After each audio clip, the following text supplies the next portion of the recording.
Hello everyone. सो आज का हमारा टॉपिक है Ahmedabad mill worker strike and Jallianwala Bagh massacre, और इसे प्रेजेंट किया है Imran Sheikh, that is me. Let's move forward. Ahmedabad mill worker strike. In 1917, the workers of the mills had got a plague bonus where the conditions of the plague did not exist. The mill workers decided to withdraw it, whereas the workers wanted the salary should be increased by 50%. यानी कि अहमदाबाद के अंदर जो है 1917 के अंदर एक plague की सिचुएशन आई थी, और इस प्लेग का जो वजह से जो है वो उस वक्त जो है मिल ओनर्स ने उन्हें बोनस दिया था। और अब जब वो प्लेग की सिचुएशन नहीं रही तो इन मिल ओनर्स ने डिसाइड किया कि हम वो जो बोनस है वो वापस लेंगे, वो जो है विड्रॉ करेंगे, वापस लेंगे।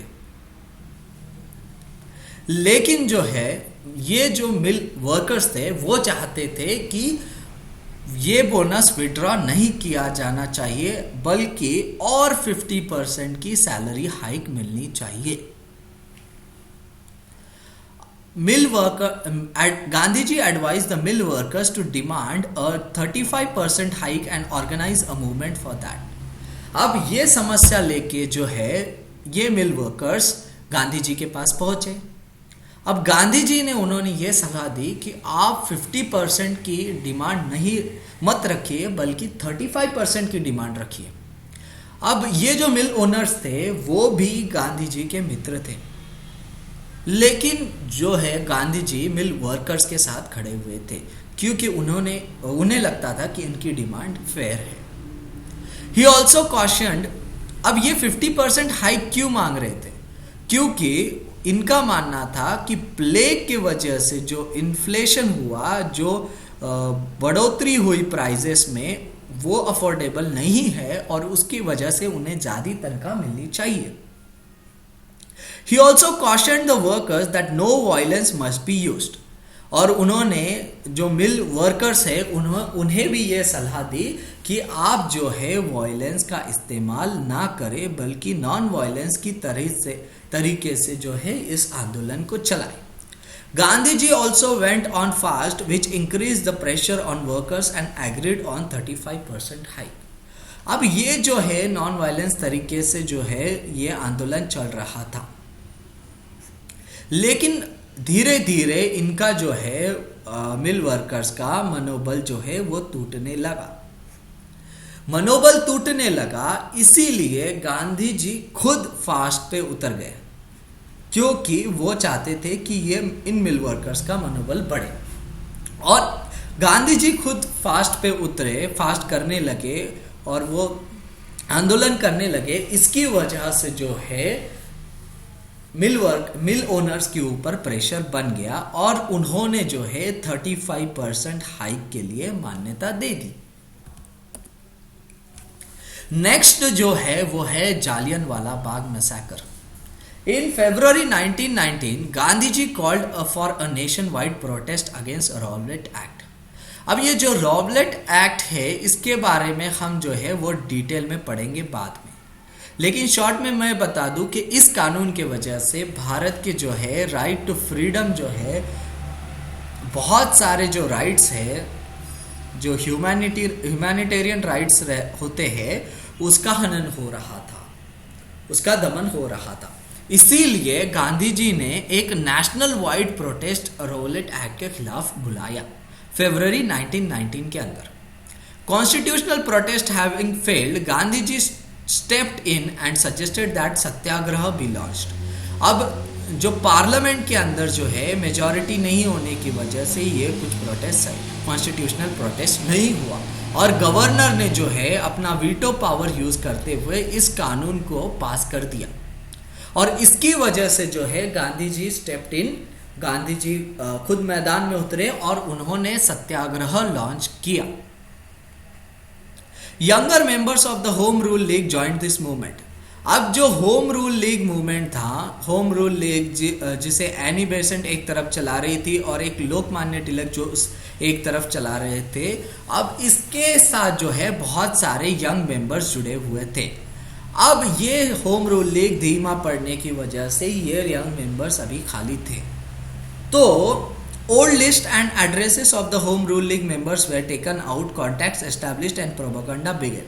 तो जो है ये होम रूल लीग मूवमेंट के जो वॉलंटियर्स थे, जो यंग मेंबर्स थे, उनका जो है उनकी लिस्ट निकाली गई और उनके एड्रेसेस ढूंढा गए और उनसे कांटेक्ट किया गया, उनके घर जा जाके कांटेक्ट किया गया और उन्हें इसके बारे में बताया गया और वो सारे लोग जो है वो इस आंदोलन से जुड़ने लगे। The form of protest that was decided was a national wide हड़ताल followed by fasting and prayers। यानी कि जो है गांधी जी ने यह ऐलान किया कि आपको जो है हड़ताल करनी है, यानी कि स्ट्राइक करनी है, लेकिन उन्होंने जो है स्ट्राइक शब्द का कभी उपयोग नहीं किया। उन्होंने कहा कि आपको जो है वो फास्टिंग करनी है, आपको जो है फास्टिंग करनी है और प्रेयर्स करने हैं। In addition it was decided that civil disobedience be launch, यानी कि सविज्ञा आंदोलन जो है सिविल डिसोबीडियंस उसको भी हम लॉन्च करेंगे। It was also decided that on 6th April was fixed as the day on which Satyagraha will be launched। तो एक तारीख तय कर दी गई थी 6 अप्रैल और उस दिन जो है सत्याग्रह को लॉन्च किया जाएगा। But due to some confusion in the dates, Delhi observed this हड़ताल on 30th March and there was considerable violence। लेकिन जो है इसमें बहुत सारी confusion होने की वजह से जो है दिल्ली के अंदर जो हड़ताल हुई वो 30th मार्च को ही हुई और उसके अंदर जो है बहुत सारा वायलेंस भी हुआ। In Punjab, the arrest of 2 leaders in Amritsar led to violent attacks against Europeans। Punjab के अंदर जो है दो जो लोकल लीडर्स थे उनको अरेस्ट किया गया अमृतसर के अंदर और उसके वजह से जो है यूरोपियंस के ऊपर अटैक्स बढ़ गए। टेलीग्राफ वायर्स वेर कट, और जो है टेलीग्राफ के वायर्स भी काट दिए गए थे। The British called in the army and Amritsar was handed over to General Dyer who issued an order prohibiting public meeting and gathering। तो जो है आर्मी को बुलाया गया अंदर, आर्मी को जो है अंदर बुलाया गया अमृतसर के अंदर और फिर जो है वो जनरल डायर के अंदर, जनरल डायर को तो हम सब जानते हैं जालियनवाला बाग मैसेकर के लिए यही थे जिन्होंने गोलियां चलाने की ऑर्डर दी, वो यही जिम्मेदार थे। तो पब्लिक में उन्होंने जनरल डायर जैसे ही अमृतसर के ऊपर कंट्रोल लिया, उन्होंने ये कह दिया कि पब्लिक मीटिंग्स और गैदरिंग्स जो है अब अलाउड नहीं रहेगी। On 13th April it was Baisakhi। People from Amritsar and adjoining villages gathered together for a public meeting।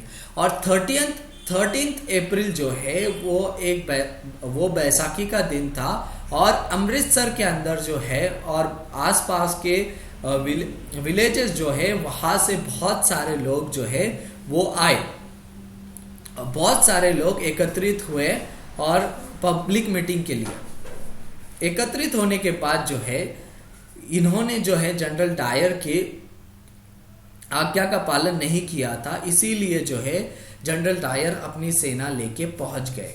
अब जहां मीटिंग थी वहां पूरी तरह से सारी तरह जगह से सराउंड किया गया था और सिर्फ एक जगह से जो है निकलने का दरवाजा था और वहां जो है वो जनरल डायर और उनकी आर्मी जो है वो वहां तैनात थी और यहाँ पूरे जो लोग हैं यहाँ गैदरिंग एकत्रित हुए थे। तो इसके वजह से जो है जनरल डायर ने यहाँ से गोलियां चलाना शुरू कर दी और ये सारे बेगुनाह लोग शहीद हो गए और हम सब जानते हैं कि ये कैसे हुआ। तो ये था अहमदाबाद मिल वर्कर स्ट्राइक और जालियनवाला बाग के ऊपर लेक्चर। होप आपको ये लेक्चर पसंद आया होगा। अगर पसंद आया है तो इसे लाइक करें, शेयर करें और सबसे इम्पोर्टेंट सब्सक्राइब करें ताकि मैं और वीडियोस बनाऊं। Thank you.